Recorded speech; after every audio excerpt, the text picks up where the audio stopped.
Aktivis HAM Munir bin Thalib meninggal dunia 18 tahun lalu di dalam pesawat yang sedang dalam perjalanan menuju Amsterdam, Belanda.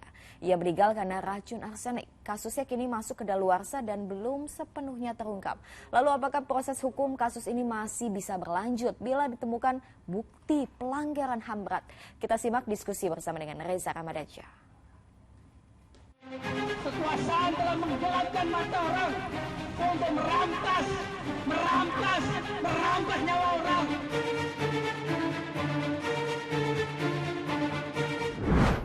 Masih ingatkah Anda kematian aktivis HAM Munir bin Thalib di atas pesawat menuju Belanda? Itu ternyata sudah 18 tahun yang lalu.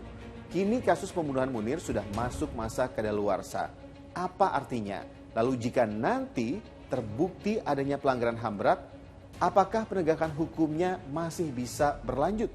Kita diskusi, namun jangan lupa subscribe akun YouTube Liputan 6 SCTV.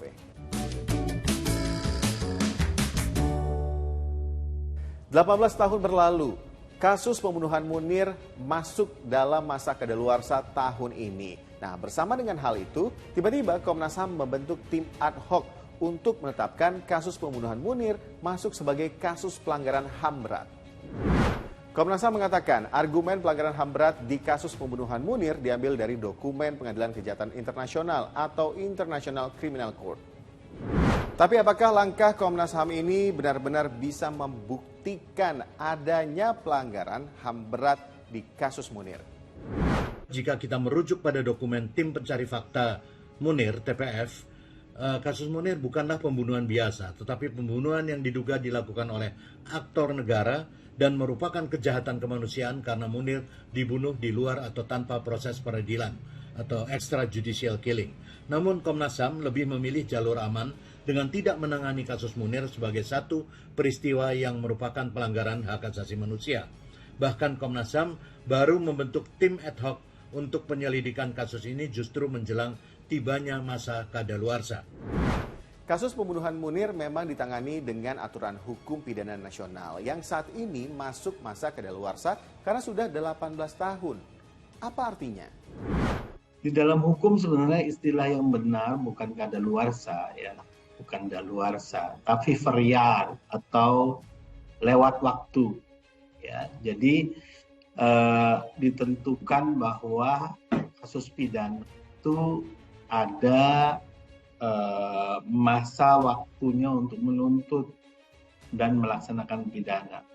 Nah, kalau sudah lewat waktu tersebut, maksudnya lewat waktu untuk menuntut, maka perkara tersebut tidak lagi bisa dituntut. Inilah yang oleh awam disebut dengan kadaluarsa. Mungkin menggunakan istilah yang terkait dengan makanan gitu ya. Makanan ada yang kadaluarsa. Sebenarnya kalau kasus itu tidak ada yang kadaluarsa, cuma lewat waktu. Sudah lewat waktunya, masa waktunya untuk menuntut. Tidak lagi bisa dituntut. Untuk kasus Munir itu karena pembunuhan, itu memang lewat waktunya setelah 18 tahun. Di dalam sistem hukum Indonesia, ada dua bentuk pelanggaran HAM berat. Yang pertama genosida, yang kedua adalah kejahatan manusia. Nah, kasus pembunuhan Munir disebut oleh banyak pihak merupakan kejahatan manusia yang masuk dalam pelanggaran HAM berat. Nah, sekarang saya akan kasih sedikit flashback-nya. Munir meninggal di atas pesawat menuju Bandara Schiphol di Belanda. Sesuai aturan negara setempat, jenazah Munir harus diotopsi supaya diketahui jelas penyebab kematiannya. Hasilnya ada senyawa arsenik dalam tubuh Munir. Dari sinilah terkuak Munir dibunuh. Sejumlah pihak terseret di baliknya, termasuk BIN. Jika nantinya terbukti memang adanya pelanggaran HAM berat dalam kasus kematian Munir, apakah penegakan hukumnya masih bisa dilanjutkan meski sudah masuk masa kadaluarsa?